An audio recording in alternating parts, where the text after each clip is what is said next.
ভিডিওটা অনেক পুরনো, ডিলিট করতে ইচ্ছা করলো না, তাই তোমাদের সাথে শেয়ার করলাম। জানি এটা ইনকমপ্লিট, তবু তো যাই হোক, দিনটা ছিল 23শে অক্টোবর। সকালবেলা আমরা পৌঁছে গেছিলাম দীঘাতে, ভোরের বাস ধরে পৌঁছে গেছিলাম।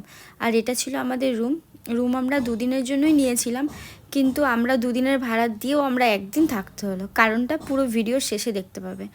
তো যাই হোক, তারপর এসে একটু সমুদ্র ভ্রমণ করতে বেরিয়েছি। দেখি এখানে অ্যানাউন্স করতে শুরু করে দিয়েছে কি কেউ নামবেন না, কারণ দানা পুরী থেকে দীঘার দিকে চলে এসছে।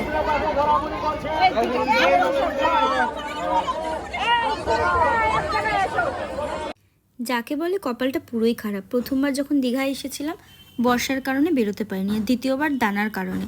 কি একটু হাওয়া দিল কি দিল না, দেখো পুরো রেলিং লাগিয়ে দিচ্ছে, সমুদ্রের ধারে অবধি যেতে দিচ্ছে না।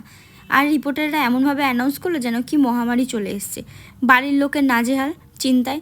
তো যাই হোক, বাড়ি তো ফিরতেই হবে, এখানে থাকা যাবে না। তো বাড়ি যাওয়ার জন্য আমরা বাসের টিকিটও কেটেছিলাম। তো বাসের টিকিট ছিল পরের দিন ভোর 5টায়, আর রাত্রি 10টা বাজে ওই দিন।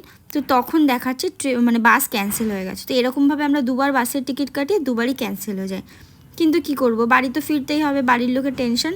আর তো সেই জন্য আমরা পরের দিন ভোর 3:45 বাজে, তখন রিস্ক নিয়ে, মানে হোটেল খোলে অবধি নি, হোটেলের রিসেপশনিস্টকে ডেকে তুলেই দেখো পুরো অন্ধকার হয়েছে, তুলে আমরা এখন যাচ্ছি দীঘা স্টেশনের দিকে।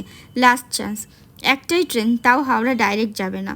তো সেখানে আমরা গিয়ে যাই, ঠাকুর করতে বেরিয়ে গেলাম। আর ঠাকুর কথাও শুনেছি, ট্রেনটা চলছিল ফাইনালি। তো ট্রেনে উঠে যাই, দুগ্গা করতে করতে এখন যাচ্ছি আমরা হাওড়ার উদ্দেশ্যে। পুরো ডাইরেক্ট ট্রেন নয়, মানে ভায়া হয়ে যাব আর কি। তো যাই হোক, এই দেখো ওখানে রোদ উঠছে, সাথে আমাদের মুখে হাসিও ফিরছে। ফাইনালি বাড়ি ফিরতে পেরেছি। তো এইভাবেই পুরো আমাদের দীঘা জার্নিটা কেটেছিল। মানে ঘুরতে পারিনি, পুরোটাই একটা জার্নি হয়েছে। এরপর ভাবছি দীঘাতে আর যাবোই না। দুবার গেলাম, দুবারই এরকম হয়েছে, পরে অন্য কোথাও যাব।